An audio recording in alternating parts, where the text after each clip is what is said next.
Hi అండి. నేనైతే Alia cut kurti అయితే ఇలా సింపుల్గా స్టిచ్ చేసుకున్నానండి. చాలా సింపుల్గా అండ్ ఈజీగా కూడా ఉంటుంది. సో ఈ వీడియోలో నేను కటింగ్ అండ్ స్టిచ్చింగ్ నేను ఎలా కట్ చేసుకున్నాను, అలాగే స్టిచ్చింగ్ అనేది ఎలా చేసుకున్నాను అనేది మీతో షేర్ చేసుకుంటాను. సో ఇది వచ్చేసి ఎక్సెల్ సైజ్ మెజర్మెంట్తో తీసుకున్నాను. ఆ తర్వాత సైజ్ అనేది అడ్జస్ట్ చేసుకోవచ్చు అనేసి ఎక్సెల్ మెజర్మెంట్ అయితే పెట్టుకున్నాను. ఇక్కడ shoulder length and arm whole length అన్నీ కూడా 7 పెట్టుకున్నాను. చెస్ట్ మెజర్మెంట్ వచ్చి 10 తీసుకున్నా. అట్లాగే వేస్ట్ సైజ్ వచ్చేసరికి 9 తీసుకున్నా. సైడ్ని వచ్చేసరికి ఈ స్కేల్ మందంతో ఖర్చుల కోసం అనేది తీసుకున్నాను అనమాట. అండ్ మొత్తం టాప్ లెంత్ వచ్చి 15 అండ్ ఒక 1 ఇంచ్ ఖర్చుల కోసం తీసుకున్నాను. ఇక్కడ ఫ్రంట్ నెక్ వచ్చేసి 3 తీసుకున్నా, ఫ్రంట్ నెక్ వచ్చేసి 6 తీసుకున్నా, బ్యాక్ నెక్ 3 తీసుకున్నా. మనకి ఫ్రంట్ నెక్ వీ షేప్ అనమాట. మనకి ఆలియా కట్ అంటేనే వీ షేప్ కదా.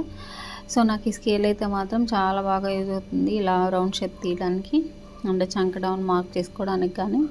సో నేను కూడా యూట్యూబ్లో చూసి నేర్చుకున్నానండి కట్ స్టిచ్చింగ్ అనేది. ఫస్ట్ నేను మా పాపకి స్టిచ్ చేయడం చిన్నగా ఫ్రాకులు అనేది నేర్చుకున్నా. ఆ తర్వాత ఇంకా డ్రెస్సెస్ అనేది స్టిచ్ చేయడం నేర్చుకున్నా. ఇంట్రెస్ట్ ఉంటే మాత్రం ఏదైనా సరే ఈజీగానే వచ్చిందండి. సో నేను ఎప్పుడు మా పాపకి ఏదో ఒకటి స్టిచ్ చేస్తూనే ఉండేదాన్ని. సో నాకు కూడా వచ్చేసింది అనమాట. ఇప్పుడు వచ్చేసి ఆలియా కట్ కుర్తీ కదా, ఇక్కడ బాటంలో 3.5 పెట్టుకొని ఇలా మార్కింగ్ చేసుకొని కట్ చేసుకున్నా. సో ఈ షేప్లో. అండ్ ఇప్పుడు వచ్చి హ్యాండ్స్ అనమాట. 10 ఇంచెస్ విడ్త్ తోటి కట్ చేసుకుంటున్నాను. మొత్తం లెంత్ ఏమన్నా 15 తీసుకున్నా. సో ఇది మనకి వితౌట్ లైనింగ్ కదా, చాలా ఈజీగానే స్టిచ్ చేసుకోవచ్చు. లైనింగ్ వేసుకుంటే కొంచెం డబుల్ పని అయిపోయింది. సో వితౌట్ లైనింగ్ కాబట్టి సింపుల్గా అయిపోయింది. అండ్ ఈ ఫ్యాబ్రిక్ కూడా నేను మీషోలో తీసుకున్నానండి. సో చాలా బాగుంది, లైనింగ్ వేయసలేదు. ఇంకా ఇక్కడ లోతు అనేది కట్ చేసుకుంటున్నాను హ్యాండ్స్కి. ఇంకా గుర్తుండటం కోసం అనేసి మార్కింగ్ కూడా చేసుకున్నాను. ఇప్పుడు వచ్చేసి బాటమ్ అనమాట. ఇది బ్యాక్ సైడ్ బాటము. ఇది 29 ఇంచెస్ తీసుకున్నా. ఇంకా ఇప్పుడు వచ్చేసి ఫ్రంట్ సైడ్ బాటమ్ అనమాట. ఇది 2 ఫోల్డ్స్ మీద వేసుకున్నాను. ఓపెన్ సైడ్ నా వైపు పెట్టుకొని ఇక్కడ మనం టాప్లో 3.5 తీసుకొని కట్ చేసాం కదా. సో అదే 3.5 ఇక్కడ కూడా పెట్టుకొని సో కోన్ షేప్లో కటింగ్ అనేది చేసుకోవాలి. ఈ ఫ్యాబ్రిక్ అయితే 2 ఫోల్డ్లో పెట్టాను అనమాట.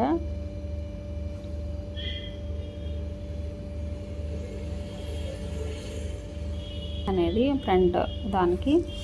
సో ఇప్పుడు వచ్చేసి టాప్ అనమాట. సో నేను ఇలా వీ షేప్లో కట్ చేసుకొని నెక్ అయితే స్టిచ్ చేసుకున్నాను. సేమ్ అలాగే బ్యాక్ సైడ్ కూడా బ్యాక్ నెక్ కూడా స్టిచ్ చేసుకున్నాను రౌండ్ షేప్ తీసుకొని.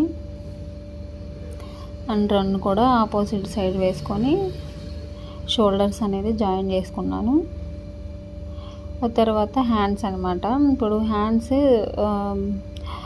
చివర్లో ఇక్కడ ఫోల్డింగ్ చేసుకొని స్టిచ్ చేసుకున్నాను.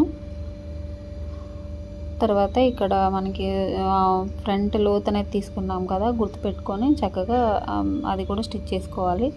ఇప్పుడు నేను వచ్చేసి ఇది ఫ్రంట్ సైడ్ బాటమ్ అనమాట. దీనికి మనకి కోన్ షేప్లో ఉండిద్ది కదా, సో అందుకని స్టిచ్ చేసేటప్పుడు ఇబ్బంది లేకుండా ఉండిద్ది అనేసి ఇలా పిన్స్ అయితే పెట్టుకున్నా. ఈజీగా మనం ఫస్ట్ టైం నేర్చుకున్న వాళ్ళు ఎవరికైనా పిన్స్ వాడుకుంటే మాత్రం ఈజీగా ఉండిద్ది దేనికైనా కుచ్చులు పెట్టుకోవడానికి.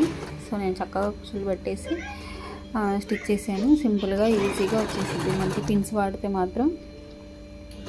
ఆ తర్వాత ఇది నా దగ్గర ఉందన్నమాట, వైట్ది సమోసా లేసు. సో మనం ఫ్రంట్ సైడ్ వేసుకోవాలి కదా, సో ఫ్రంట్ సైడ్ అయితే స్టిచ్ చేసుకుంటున్నాను. సో ఈజీ అండి, చాలా ఈజీగా స్టిచ్ చేసుకోవచ్చు అండి. మనకి కొంచెం స్టిచ్చింగ్ వస్తే కనుక చాలా ఈజీగానే ఉంది ఆలియా కట్ అయితే. సో నేను ఇప్పుడు ట్రై చేయలేదు. సో ఇదే అనమాట ఫస్ట్ కుర్తీ కూడా నేను ఆలియా కట్లో కట్ చేయడము. అండ్ వేసుకుంటే కూడా ఎలా ఉందో చూడండి. So thank you for watching.